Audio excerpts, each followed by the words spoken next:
Lacrosse gets a big MAC conference win. And men's tennis wins the regular season Horizon League title. All this and more coming up on this semester's last episode of the Penguin Rundown.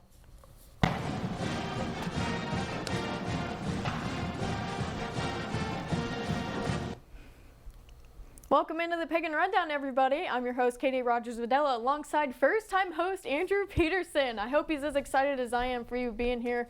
Unfortunately, though, it is our last episode of the semester. We're all busy. We got finals next week, but sports have also been busy as they're entering their postseasons. Yeah, you mentioned some of the sports. So they're ending soon. Some of them are golf, softball, track and field, and tennis. Now, as for the tennis team, they are coming off a very successful season as they enter postseason play, winning the regular season Horizon League title. Yeah, I mean, they were 8-0. They're playing phenomenal. I really hope they bring home that Horizon League title for us, but that's where you're going to get us started with some men's tennis. The men's tennis team traveled to take on Cleveland State this past Saturday at the Medical Mutual Tennis Pavilion. YSU came in unbeaten in conference play at 7-0 with a 12-8 record overall. The Penguins won a 5-2 after 5 single matchups in straight sets by junior Laurentiu Montescu, sophomore David Alvarez Moreno, and Harry Falzis. Keep going. The victory gave the men the outright Horizon League title, finishing the regular season with a 13-8 overall record and 8-0 Horizon League record. The Penguins will be the #1 seed in the Horizon League Championships, which start Friday in Ann Arbor, Michigan. The Penguins have earned a bye in the semifinals and will take part in the tournament on Saturday morning. As for the women's tennis team, they took on Cleveland State at the YSU Indoor Tennis Center, where they dropped a 5-2 decision. With the victory, the Vikings earned the Horizon League regular season title at 6-0 in league play, while the Penguins finished 5-1. The match started off on a good note for the women as sophomore Aliska Masarakova and freshman Elisa Regazio earned their doubles point to jump out to a 1-0 lead. However, the Vikings won 5 of 6 singles matches to earn the league title. Winning for the Penguins in singles was freshman Elisa Regazio at number 4. However, the women's tennis team is back in action this Saturday at the Horizon League Championships in Ann Arbor, Michigan. The baseball team had a busy weekend, playing 4 games in a 3-day stretch over the weekend. On Friday, the Penguins welcomed Oakland to Eastwood Field for a doubleheader to start the stretch. In Game 1 of the doubleheader, junior pitcher Matt Brodsky threw a complete game, allowing just 1 earned run while striking out 7 batters. YSU and Oakland were tied up at 1 heading into 6th inning until sophomore Seth Lucero tripled Braden O'Shaughnessy with the RBI single. In Game 1 of the Penguins got another stellar starting pitching performance from senior Travis Perry. Perry tossed 5 2/3 innings, allowing 0 earned runs and striking out 5 batters. The Penguins' offense only had 5 hits, but a 2-run 4th inning was enough to sweep Oakland in the doubleheader by a final of 2-1. Here's what head coach Dan Bertolini had to say about the doubleheader win against Oakland.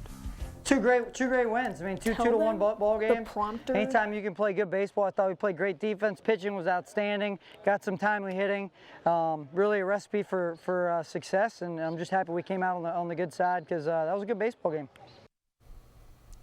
The team had a traveling day on Saturday as the Gwins took the long bus ride to Milwaukee for a doubleheader on Sunday. In Game 1 against Milwaukee, the Penguins' bats were red hot, recording 13 hits and scoring in every inning but 2. Braden O'Shaughnessy tied a career high, going 4 for 4 at the plate, while junior outfielder Andre Good was 2 for 4 at the plate. Chad Coles was the starting pitcher in Game 1 and tossed 6 complete innings while giving up just 2 runs. The Penguins beat Milwaukee by a final of 11-2 in Game 1. In the nightcap, the switch was flipped as Milwaukee came out with vengeance, scoring 13 runs in the first 4 innings. The Penguins did not play clean baseball, recording 6 errors in the contest. MKE recorded 15 hits compared to 8 for YSU, beating the Penguins in Game 2 of the doubleheader 17-4. The Penguins took on Niagara University yesterday. You can check out YSUsports.com for the results. The Penguins look to bounce back in Horizon League play this weekend as they take on Wright State in a 3-game series over the weekend. Follow YSUsports.com for updates. The softball team is currently riding a 4-game win streak after playing 5 games in the past week. The streak started in the doubleheader against Cleveland State April 20th with Game 1 ending in a 2-1 loss.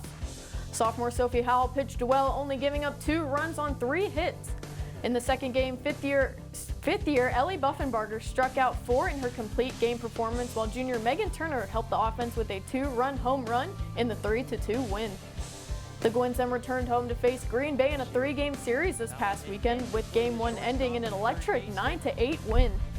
The Penguins had 6 players tally an RBI, with junior Avery Schumacher leading with 3. Game 2 was a 5-2 win that saw 4 Penguins gain RBIs. Buffenbarger picked up her first save of the season while also becoming the first pitcher in school history to reach 700 career strikeouts. That wasn't the only accolade achieved, as 5th-year Nikki Sabini tied the school record for RBIs with 130. Game 3 was a 1-0 battle as Yasmin Romero knocked off in the only run in the 4th inning. The Penguins looked to stay hot as they traveled to Michigan yesterday for a doubleheader against Oakland University. Catch a recap of those games on YSUSports.com. And next up is a 3-game series against Purdue Fort Wayne this Friday and Saturday, April 29th and 30th. Follow along on YSUSports.com with more on the softball team. And with more on the softball team, we're going to send it over to Richie and Kyle at the roundtable. Thanks, guys. Welcome into the roundtable and our final roundtable segment of the year. I'm Richie Giuliano. He is Kyle Wills. And today we are going to be talking about some softball after their terrific sweep this past weekend against the Green Bay Phoenix. Kyle, when you look at this past weekend, all 3 games were competitive, including that walk-off victory on Friday. But Youngstown State played really well. The offense came along, and they were able to pick up a big-time sweep against Green Bay. Yeah, very offensive series for both clubs, not just YSU. And if you go into Game 1, you have the 9-8 victory. Nikki Sabini walks it off in the 7th inning. They come back with a 5-2 win in Game 1 of the doubleheader on Saturday and follow it up with a 1-0 win in Game 2 of that doubleheader. It was a great weekend. Be able to sweep Green Bay, a team that is competing for a spot in the tournament.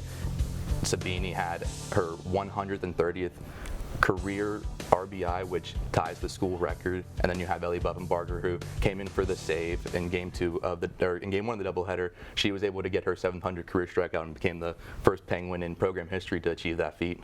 Now, you mentioned Ellie Buffenbarger. Everybody knows what she has done for this program. Of course, Horizon League Pitcher of the Year under her name one time through the 4 years in Youngstown State's program history. But Sophie Howe is a pitcher that we have to talk about. Has really been a great backbone to Buffenbarger. Actually leads the team in ERA this season and has been a great strikeout pitcher. This year, Sophie Howe, 75 strikeouts in 82 innings. So kind of just talk about her impact here in the last couple of weeks. Yeah, she started off slow to start the year, Rich, and since March 15th against Akron, where she gave up 6 runs, she's made 7 starts since then, and she's given up no more than 3 runs in each of those 7 starts. So in terms of needing a pitcher to come up big for a start, Sophie has been that girl since March 15th, and she's continued to do so. And you look at Game 2 of the series, Game 1 of the doubleheader, she showed off how good that she's been. She's credited being more relaxed on the mound to that success, and we saw that firsthand in Game 1 where she went 5 innings and only allowed those 2 runs.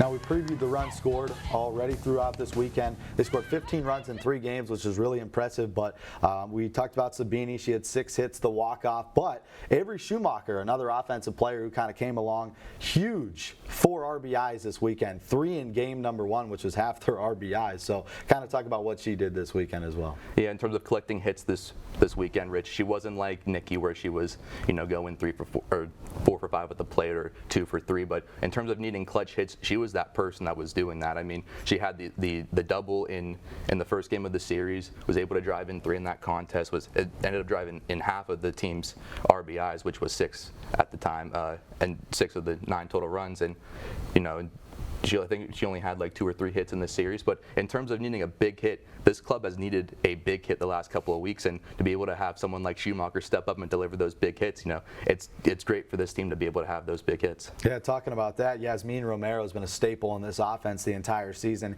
hitting close to 400 at 384 this year. She's got 20 multi-hit games, which is absolutely incredible this season, and in her senior season, she has really shined at the top of the order for YSU. Yeah, you mentioned her being a staple for the club this season, and she hasn't been just a staple for the club this season, but for her entire career here at Youngstown State at the top of that lineup.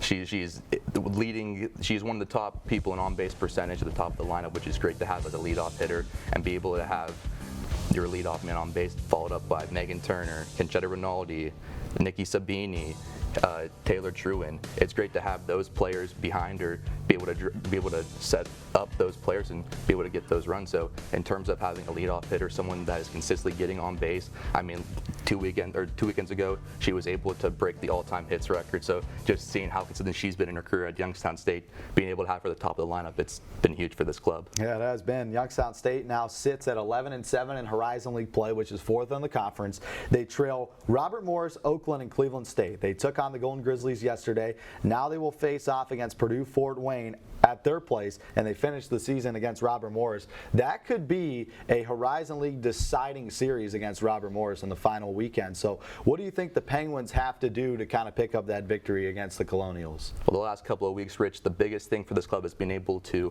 get that big hit. They've been able to get runners on base and be able to get them in scoring position, but they haven't been able to deliver that clutch hit. And Coach Campbell has even mentioned that was a difference in the Northern Kentucky series. They weren't able to get that clutch hit, which kind of resulted in that 2-1 series lost. So to be able to have these last couple of games coming up, I mean, they're going to finish the season at Robert Morris, the Horizon League leader at the moment. If they can sit there and get those clutch hits, be able to set themselves to get runners in scoring position, and be able to get those clutch hits, be able to beat a team at the top of the standings, it's going to be big to end the season. Yeah, well, they definitely have some big-time hits this past weekend against Green Bay, and we like to wish the softball team good luck. And this has been our final roundtable segment of the year. It's been a pleasure, Kyle, being with you this entire semester as well. I mean, you've done a great job producing, so hopefully Youngstown State will be able to pick up some victories in the later half of the season, beat Purdue Fort Wayne in the series, kind of a team that's struggling, and then finish off their season against Robert Morris. Hopefully they'll be hosting the Horizon League tournament coming up in May. For Kyle Wills, I'm Richie Giuliano. We're going to send it back to our hosts, and Katie and Drew. The women's lacrosse team concluded the home schedule last Saturday, picking up a win over the Kent State Golden Flashes by a final score of 18-11. YSU broke the game open in the second quarter when they scored 7 goals, boosted them to a 10-3 lead going into halftime. The women continued to score and pass the ball around with 5 different players turning in a multi-goal game. Leading YSU offense was freshman Natalie Calandra Ryan, who scored 5 goals in the contest. Senior day was not a disappointment for graduate students Allie Corinne and Savannah Clark. Corinne scored 4 goals while picking up 4 assists, and Clark earned 10 saves on 21 shots. The Penguins, who are riding a 4-game win streak, will finish the regular season this Saturday, traveling to take on Robert Morris University. A win for YSU would clinch the Mid-American Conference regular season title. The first draw is set for noon. Both the men's and women's golf teams competed in the 3-day Horizon League Championships earlier this week in Howey in the Hills, Florida. Following the first round of competition, the men's team was in 3rd place with senior Ken Keller in 1st place with a career low and league-tying score of 66. Behind Keller, junior Cole Christman was tied for 9th place, senior Zach Ford was tied for 20th, senior Kevin Schur was tied for 28th, and senior Brian Corduple was tied for 36th. The men did not slow down in round 2 on Monday as Youngstown State moved up to 2nd place overall. The team scored a .284, a 4 under par, which tied the program's lowest single round score in the championships. Keller fell from his 1st place position and ended day 2 in 2nd place with an at-even par score of 72. However, YSU had all of their competitors in the top 20 as the other 4 Penguins moved up in placement. Christman advanced to 5th place, Ford moved up, tied for 14th place, Schur jumped 12 spots to tie for 16th, and Corduple jumped 17 spots to tie for 19th. Round 3 of the Men's Golf Horizon League Championships concluded on Tuesday, so be sure to check out YSUsports.com for results. Now on to the women's golf team, who finished day 1 of the championship with a team score of .318, sitting in 5th place. Senior Puthita Conrudi led the team as she was tied for 2nd place with a 1 over par score of 74.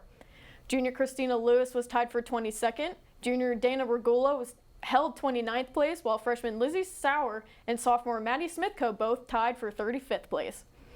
By the end of day 2, the women dropped to 6th place overall with a round score of .313, despite being 5 strokes less than their first round score. Conrudi continued to lead for YSU as she tied for 6th place with a score of 79. Lewis improved 5 places to 17th, Regula moved up to 25th, Smithco advanced as she tied for 29th, while Sauer sat in 39th place. Like the men, the women's golf team also concluded their 3rd round in the Horizon League Championships on Tuesday. For results on their finishing placements, be sure to check out YSUsports.com. This past weekend, the track and field team traveled in split squads to the Jesse Owens Classic in Oregon relays. Highlighting the Oregon relay senior, Sean Peterson set a new YSU record in the men's 1500 meter with a time of 3 minutes and 40.33 seconds. At the Jesse Owens Memorial Stadium, junior Ty Hunt tallied his second event victory this season as he leaped a 7.52 meter mark in the men's long jump on his only legal jump of the day. Day 2 of the competition at the Jesse Owens Classic started off with another school record being broken by senior Nicole Squatrio in the women's 800 meter with a time of 2 minutes and 10.52 seconds to uplift her previous school record. Junior Lakari Lomax leaped to a 15.27 meter mark in the men's triple jump to post the furthest mark at the Classic. Lomax's mark was the short of his school record mark of 15.32 meters. The Penguins are back in action for the last time during their 2022 outdoor regular season slate for the 2-day Ashland Alumni Meet in Ashland, Ohio, April 29th through the 30th. Now we're going to send it over to my guy, John Ostapos, with this week's Play of the Week. John, take it away. Thanks, guys. I'm John Ostapowitz with your Penguin Play of the Week. And this week from the Youngstown State University softball team, we have Haley Niederkor, who throws an absolute beautiful pitch to home to get one of the University of Green Bay's runners out. And they were able to complete the 3-day sweep of the Phoenix to stay on top of things. And they were dominant, as you see right there. Beautiful, absolutely beautiful to get her out at home. And thank you, Haley, for such an amazing play. Now let's send it back to the hosts. Thanks, John. That'll just about do it for this week's and this semester's episode of the Penguin Rundown. For news, highlights, and more, be sure to check out YSUsports.com and be sure to follow us on both of our social medias on Twitter and Instagram. Those are both at Penguin Rundown 1. I'm Katie Rogers-Videla. And I'm Andrew Peterson. And we'll see you next semester, Penguin Nation. Really good? Oh, I'm perfect.